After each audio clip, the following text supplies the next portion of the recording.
চা কোথায়? চুলায়। দিয়ে যাও। তুমি নিজে নিয়ে খাও। পুরুষের কিন্তু 4 বিয়ে করা সুন্নত। উঠতেছি তো, খুদাই ভয় দেখায়। পুরুষ ভালোবাসা বুঝে না, ওরা শুধু দেহের পাগল। সব পুরুষই যদি দেহের পাগল হইতো তাহলে 300-400 টাকা দিয়ে ওই দেহটার এই বাচ্চা নিত।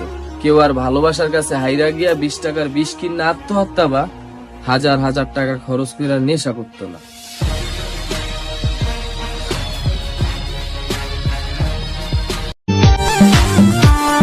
চিঠি দাও না, খবর নাও না, ভালোবাসার কথা দাও না, বাঁচে না জানি বাঁচে না। কথা ছিল আমার হবে, সুখে দুঃখে পাশে হবে, করোনা। ও চিঠি দাও না, খবর নাও না, ভালোবাসার কথা দাও না, বাঁচে না